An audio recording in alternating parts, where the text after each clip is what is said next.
Up next is someone who's become one of the most sought-after voices in applied AI. John Lakefish is the founder of Lakefish Group, where he helps organizations integrate AI in real, practical ways that directly impact marketing, branding, and, critically, customer experience. Whether he's speaking to C-suites or hands-on teams, John has a gift for making AI accessible, actionable, and fun. His sessions consistently earn amazing scores from audiences, and today he's here to help us adapt and thrive in the AI era. Please welcome John Lakefish. Hello, everybody. Thank you for joining us today. This has been a spectacular conference. I've only been here for about a day and a half.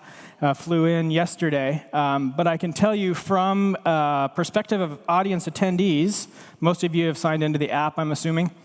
And I had more invitations to meet and connect with people through that app than I've ever had at any conference I've attended in my entire life. So I love that part. It shows how excited the group is to be here. I'm thrilled to be here because I am so passionate about the integration of AI into everyday marketing, branding, and customer experience that it's grown my business from a startup to a lot bigger than I ever expected it to be in under 3 years. And it's because we're using these AI tools to spectacularly grow our brand, but then to also grow the brand of all of our clients, which has been a huge plus for us. Pedigree stuff, I have an undergrad from Oregon, I have an MBA from University of Washington, and I have 25 years experience leading the marketing and branding efforts for $2 billion brands and one of the most iconic brands in Seattle. Everything I do is based on the customer experience and data. And with AI, for the first time, we can do more than we've ever been able to do before for much less money. So quickly, before we get into artificial intelligence, if you've seen this video, don't answer, but I want to share this. The monkey business illusion. Count how many times the players wearing white pass the ball.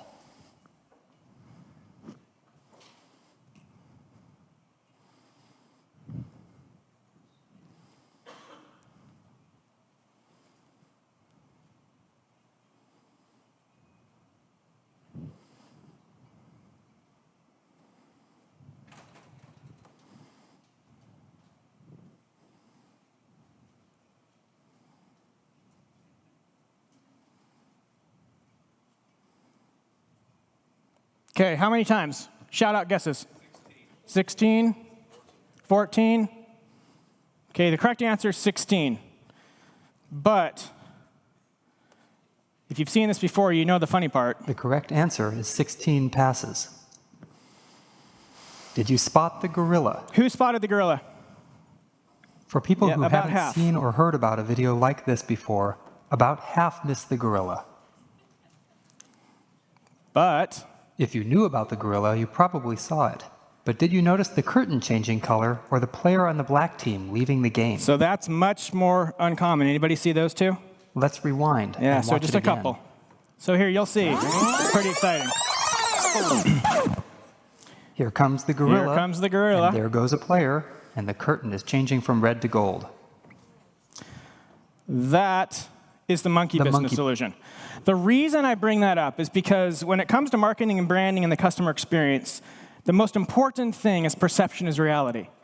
And historically, the only companies that could do marketing and branding in such a fashion that they could create enough content to resonate with all of their consumers were the big brands. For a while, I was the head of marketing and branding for Outback Steakhouse and Bonefish Grill in the Northwest. We had big budgets, we did TV commercials, we did radio, we did everything, but we spent a lot of money. For the first time in history, because of AI, a small to medium-sized business can create content that can shift immediately based on the results that you see from your content and from your clients, from the data that you see. So you can create a TV commercial using the gig economy, and you can use AI to edit the commercial. And then you can post the commercial on different social media channels or on YouTube or whatever the case may be, and you can track the data.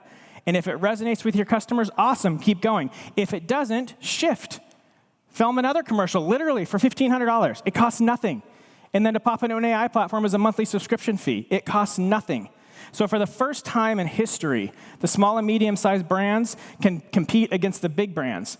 And the small and medium-sized businesses have the opportunity to pivot much more quickly than the big brands. So today's your opportunity to pivot. and to start using these tools every single day. If you leave today and you're not using some of these tools tomorrow in your career, then I failed at what I'm here to do.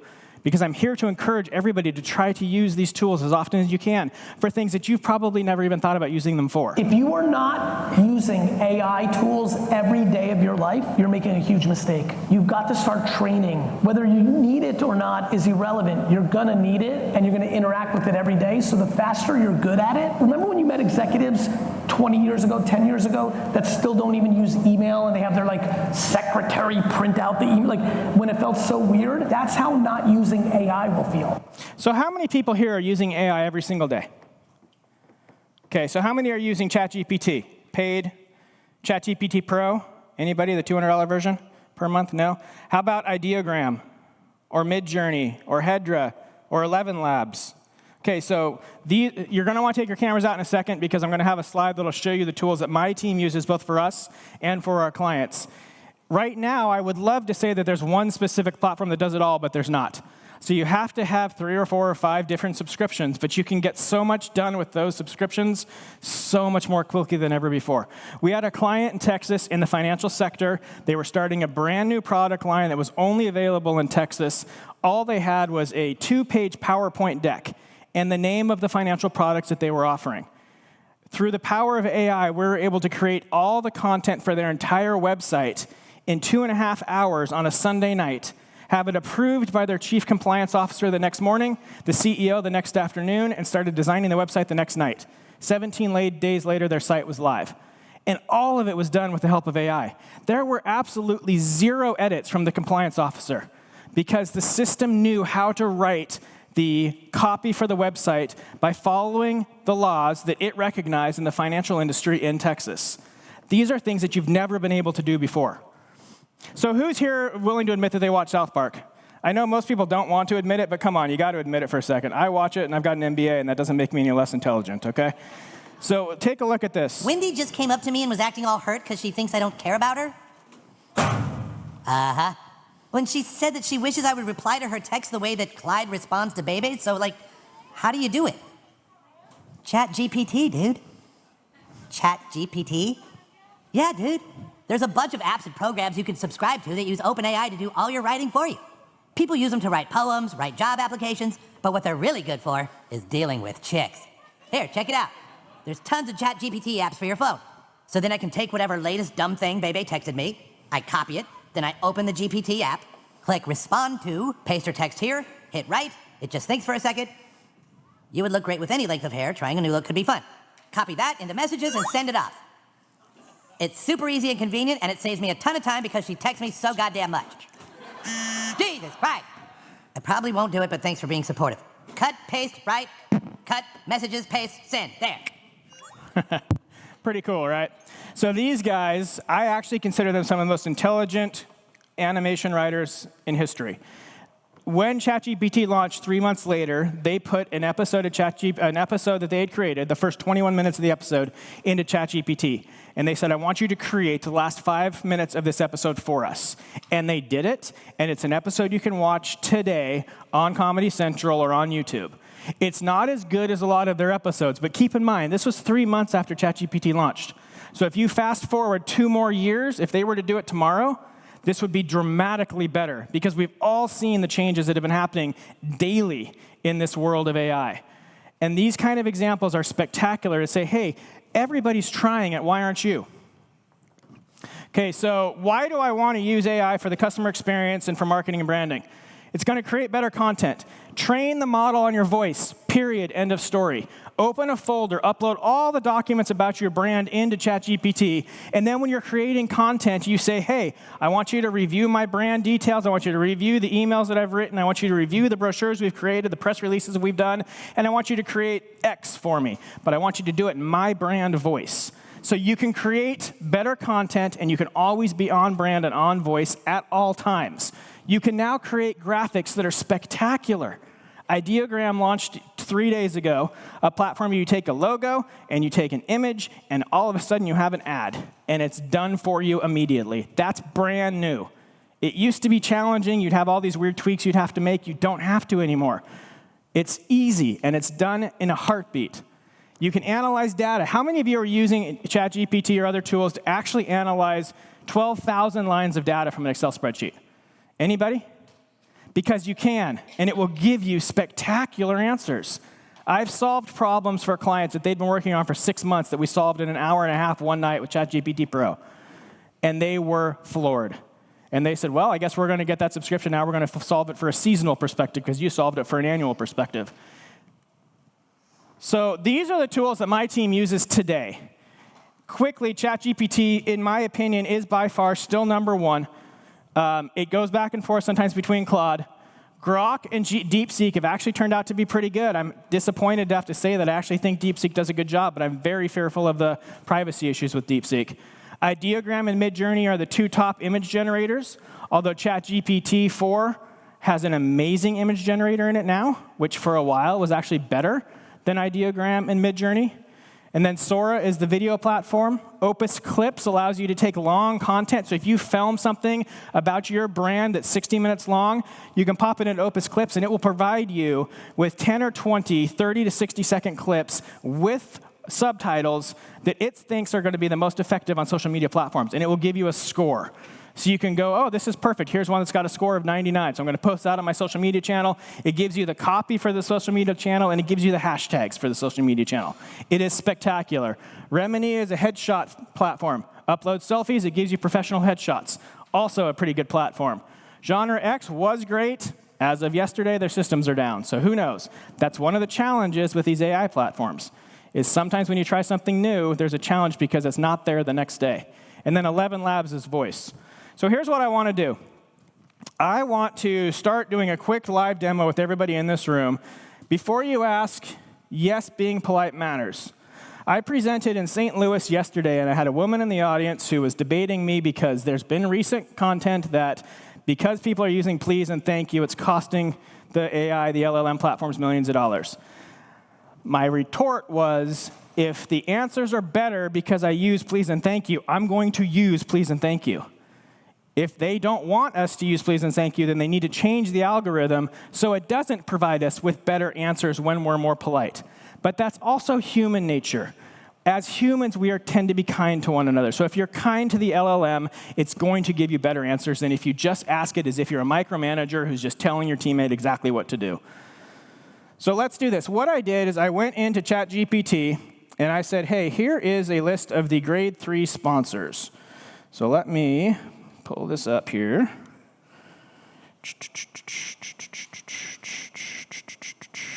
Okay. So, well, I started by doing the video earlier, which meant that I asked ChatGPT to create an intro for me that the head of the event would speak about, introducing me to the audience. Then I found his LinkedIn photo, and I put the audio file, which I did in 11 Labs, and his photo into Hedra. Hedra is a platform that does one image and audio and creates videos from their platform. It is a spectacular tool. So then I said, well, let's do this. I want to share with you an image that includes the grade 3 sponsors for this event, and I want you to randomly select one that we're going to do some project with. It went through and it said, I'm going to pick Terma FinTech. Is anybody in here from Terma FinTech? No? Okay, well, they're going to miss out on an opportunity. And then it gives us a breakdown on exactly who this group is, what they do, everything that they have. So now we go in here and we say, hey, here is our customer database. Can you provide the 5 most important things I need to know as their CMO? And then you upload this gigantic file of data from your database. And you hit enter. This is 12,000 lines in an Excel spreadsheet. It's going to go through and it's going to analyze these 12,000 lines, and it's going to give us a quick rundown of what it thinks are the most important things that we need to know about this company's customer database. It's going to take a couple minutes, but it typically comes back with gender, income, household database. So here we go. Books, magazines, so bingo. Core age demographics, household income, There's some information missing on the financial segments, but 58% of it's there, so active savers and balance vigilant. So it goes through all of these things by just reviewing that data. So you don't have to do this anymore. And then you go in and you say, well, this is perfect. Can you create 2 personas that represent our main customers? And it's going to go back through. It's going to absolutely. Persona number 1, Sarah, the savvy suburban strategist, 45, gender, female, married, household income, homeowner. All of this is based on the data from the Excel spreadsheet. It's spectacular. And it goes through and says, hey, here's what she does, and here's how it works, and here's the goals of these people, and here's how to reach Sarah. So you go through all of this kind of stuff. And then you go, okay, can you create an radio ad to promote our product to Sarah? Absolutely. Here's a 30-second radio ad. Meet Sarah. She's juggling work, family, and keeping the household running smoothly. What she doesn't have time for, worrying about finances. And it goes through this whole process. So you do all of that, and then you take it and you go say, hey, let's go into 11 Labs, and let's text to speech, and let's do that. And we're going to get rid of some of the content because this stuff doesn't need to be there. It's a female voice that they picked as the choice. So I'm going to pick a female voice. So let's go over here and do history, and let's do voices, narrative and story. Let's go with Arabella. Happiness resides not in possessions and not in gold. Happiness dwells in the soul. Use. And watch this. Meet Sarah. She's juggling work, family, and keeping the household running smoothly. What she doesn't have time for? And in 11 Labs, about finances. You can That's where your product create the voice of your boss, of your CEO, of your brand person. No more needing to hire voice actors. Doesn't exist. For her kids' future. It's crazy, right? This is the kind of stuff we can do today. For groceries or and then if we wanted to go back and go into here, we're running short on time, but I'm going to have it do this. And tools she'll Can you create your life, a logo for me powered for by this your product name. Try it today at yourwebsite.com. Music fades out. Oh, see, now it's giving me information once I have these details. So we're not going to go into this process, but ChatGPT will create a logo for you once you give it the information. If you don't like it, you go into Ideogram and you put it in there. So these opportunities are spectacular. So that's how all of that goes. So now let's go back to the presentation. So what's the future look like? Agentic AI, right? These are the platforms where things are created for you that you don't have to worry about. Always put a human in the loop. So if you want to create social media content on a regular basis, we can do it through an AI agent. We can create content, we can create images, we can post it to your social media channels, we can gather the data on how effective the posts were, then we can have the AI create more content based on the results of the last content, then new images, and then they can post it again. We can do all of this like that. It erases the mundane immediately. And then there's RAG systems. RAG systems are where on your private side of your computer, everything about your company's history, terabytes of data, are collected and put into a system. So everybody on your team, regardless of how long they've been there, has access to any answer about your company ever. It's spectacular. These are things that our clients have been asking for, so I wanted to share. This is the future. RAG systems will be a huge thing in 2025 and 2026. Most of you may already know this, but these are the things that come to my team every day from our clients. And then this is a still image that I took of a client's dog. And I asked it to animate the dog and make it look towards the camera. That's it. That's all I did. A still image of a gorgeous doodle. And it's that easy. So before I provide my last thought, if you have your phones out, I'd like feedback to make sure that what I talked about today resonated with you guys. I do about 60 to 70 of these a year. For the last 2 years, it's been spectacular. But my goal is to get people excited about using AI. If you want, I also have an AI newsletter that my company publishes every month. We'll share that with you. But feel free to scan the code to give me any feedback you want. So the last thing I want to share before I'm done is this. So with AI, as we talked about earlier, the most important thing is being authentic and sincere. So PricewaterhouseCoopers survey in 2024, if you're an owner of a company and you ask your customers, if you ask the owner of a company, what percentage of your customers trust you, what do you think that owner's answer is? Any number? 50, 60, 70? An owner says that 90% of our customers trust us. It's bullshit. Absolutely not. And you can see in all the presentations I give to almost exclusively to CEOs, this is almost always what they say. All of them. Bullshit. You ask a customer, when you interact with brands, do you trust them? 30%. 60% gap. So we have a chance with AI to get this erased, to allow people to understand our brand in an authentic and sincere way more often than ever before. And we want to be the brand people can trust. That's all I've got for today. Thank you very much. I appreciate all your help. Hopefully you enjoyed it. Everybody get something out of it?